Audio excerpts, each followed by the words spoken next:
The Battle of Stalingrad stands as one of the most ferocious and fate-deciding confrontations in the entire chronicle of human warfare. A clash not merely of armies, but of ideologies, pride, vengeance, and survival.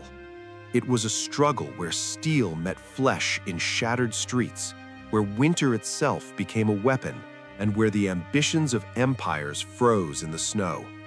From the late summer of 1942 to the bitter winter of 1943, on the banks of the Volga River, history bent under the weight of blood and fire. By 1942, the Second World War had already consumed vast territories.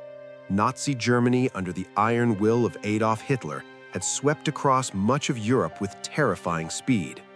In the east, Operation Barbarossa, the massive invasion of the Soviet Union launched in June 1941, had driven deep into Soviet lands. Entire cities had fallen, millions had perished or been captured. Yet Moscow had not fallen. The Red Army, though battered and bleeding, had endured the winter of 1941–42 and forced the Wehrmacht back from the gates of the Soviet capital. Hitler, furious at the failure to crush the Soviet Union swiftly, recalibrated his strategy. Instead of striking again toward Moscow, he turned his gaze southward.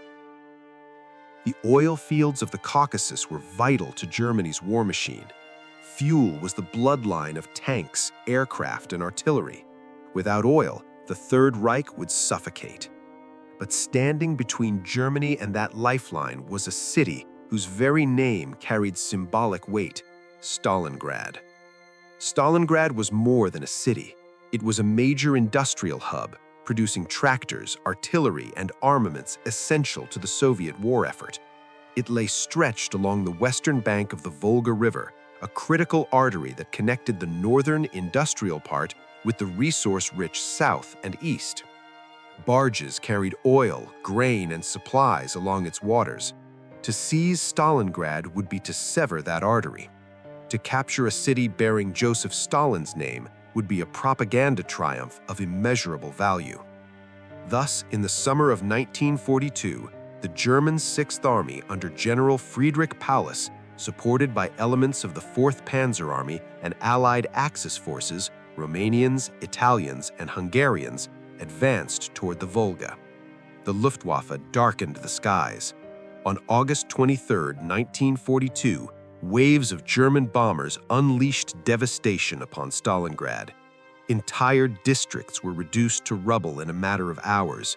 Firestorms consumed wooden homes. Thousands of civilians were killed in a single day.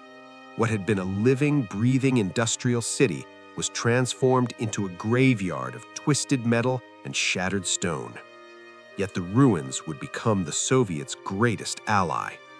Joseph Stalin understood that the fall of Stalingrad would not merely be a military setback, it would be a psychological catastrophe. He issued Order Number 227, the infamous decree that declared, "Not a step back." Retreat without authorization was punishable by death. Blocking detachments were stationed behind Soviet lines to prevent desertion. The message was unambiguous. The Volga was the final line. There would be no surrender. Civilians were not fully evacuated. Many workers remained to continue production even as bombs fell around them. Factories such as the Red October Steelworks and the Barakati gun factory became fortresses. Workers assembled weapons by day and fought with them by night. Women dug trenches and carried ammunition. Teenagers acted as couriers and medics. The entire city transformed into a battlefield where every citizen was a participant. As September unfolded, German forces pushed into the city's outskirts. What followed was warfare of a brutality rarely witnessed before or since. The Germans called it Rattenkrieg, rat war. Combat devolved into savage, close-quarters struggle. Soldiers fought room to room, floor to floor, sometimes separated by a single wall. A building might be captured in the morning, lost by afternoon, and retaken at night. Grenades were thrown through windows, bayonets flashed in darkened corridors. Snipers turned shattered factories into hunting grounds. Among the Soviet defenders, the 62nd Army under General Vasily Chuikov emerged as a symbol of unyielding defiance. Chuikov adopted a desperate but effective tactic: hug the enemy. By keeping Soviet lines dangerously close to German positions, he minimized the effectiveness of German artillery and air power. The Luftwaffe could not bomb without risking its own troops. Thus, the very proximity of the combat neutralized Germany's technological superiority. Snipers became legends. Vasily Zaitsev, one of the most renowned, reportedly accounted for hundreds of enemy soldiers. His presence inspired a sniper movement across the city. Precision replaced panic. Patience replaced fear. Every broken window became a potential death sentence. Despite ferocious resistance, by October 1942, the Germans controlled the majority of Stalingrad. Soviet forces clung to narrow strips of land along the Volga's western bank, sometimes only a few hundred meters wide. Reinforcements crossed the river at night under relentless shelling. Boats were destroyed midstream. The Volga itself turned red with blood and oil. Still, the Soviets held. But even as the Sixth Army poured men into the urban inferno, a fatal vulnerability emerged along its flanks. The German High Command had stretched its lines thin across vast distances. The northern and southern flanks of the Stalingrad assault were not guarded by elite German units, but largely by Romanian and other Axis troops, brave yet poorly equipped to withstand a massive Soviet counteroffensive. The Soviet High Command, guided by Generals Georgy Zhukov and Alexander Vasilevsky, had been planning precisely such a blow. In secret, they amassed reserves beyond the German lines. Tanks, artillery, and fresh divisions gathered in the steppe, concealed from German reconnaissance. On November 19, 1942, Operation Uranus was unleashed. Soviet forces attacked the weaker Axis flanks north and south of Stalingrad with overwhelming force.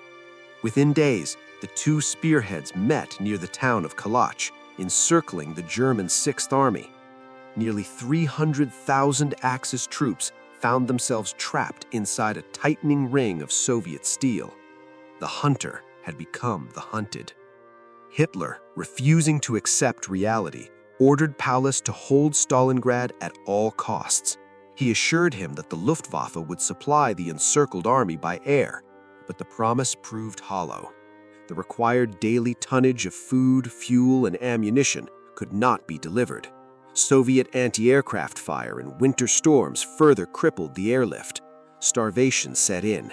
Frostbite claimed fingers and toes. Horses were slaughtered for meat. Ammunition dwindled. The once formidable Sixth Army was reduced to a starving, freezing mass of exhausted men. Meanwhile, the Soviet ring tightened through Operation Little Saturn, which shattered additional Axis formations and prevented effective relief attempts. A German relief effort under Field Marshal Erich von Manstein came agonizingly close, but ultimately failed to break through. Paulus requested permission to attempt a breakout. Hitler forbade it. Promotion to Field Marshal followed, a calculated move since no German Field Marshal had ever surrendered.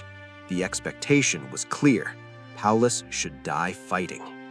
But death had already claimed enough. By January 1943, Soviet forces split the encircled German pocket in two. Supplies were gone. Resistance became fragmented and desperate. On January 31, 1943, Friedrich Paulus surrendered the southern group of forces. 2 days later, the northern group capitulated. For the first time in the war, an entire German field army had been annihilated or captured. Approximately 2 million military personnel and civilians were killed, wounded, or captured during the campaign. Tens of thousands of civilians perished in bombardments, crossfire, starvation, and forced labor. Of the roughly 91,000 German troops captured, only a fraction would ever return home. The city itself was reduced to a skeletal wasteland. Yet from those ruins arose a profound transformation in the war's trajectory. Stalingrad shattered the myth of German invincibility. It electrified Allied morale across the globe, from London to Washington. It strengthened Soviet resolve and marked the beginning of a relentless westward push that would not cease until the Red Army raised its flag over Berlin in 1945. The psychological impact was immense. The strategic implications were decisive. Germany would henceforth fight a defensive war in the East. The name Stalingrad became synonymous with sacrifice and endurance. In 1961, the city was renamed Volgograd, yet the memory of the battle remains etched into its identity. Memorials rise over mass graves. The colossal statue, The Motherland Calls, stands upon Kurgan Hill, sword raised toward the sky, commemorating those who fell in defense of the Volga. The Battle of Stalingrad was not merely a confrontation of armies, it was a crucible in which the fate of continents was forged. It was a testament to human resilience in the face of annihilation and a stark reminder of the catastrophic cost of ambition unrestrained by humanity. In the frozen ruins of a shattered city, amid smoke, ash, and unmarked graves, the tide of World War II turned, and with it, the destiny of the modern world. The Russian winter became Germany's deadliest enemy, while Soviet forces, adapted to their homeland's brutal climate, fought on. Stalingrad revolutionized urban warfare tactics studied by militaries ever since, where distinction between soldier and civilian blurred into nothing, where factories became fortresses and assembly lines produced death, where communist ideology faced fascist ideology in direct confrontation. The city's name made every meter a propaganda battlefield. Soldiers' letters revealed the human face of strategic catastrophe. Soviet defenders fought with knowledge that retreat meant death from Germans or their own. German soldiers' faith in victory died in Stalingrad's ruins. Children grew up in ruins, knowing only war. Medical facilities overwhelmed by casualties beyond human capacity to treat. Volga ferry crews died by hundreds, keeping supply line open, where rats fed on the dead and soldiers lived like animals. The final hours of the Sixth Army were spent not in glory, but in starvation and surrender.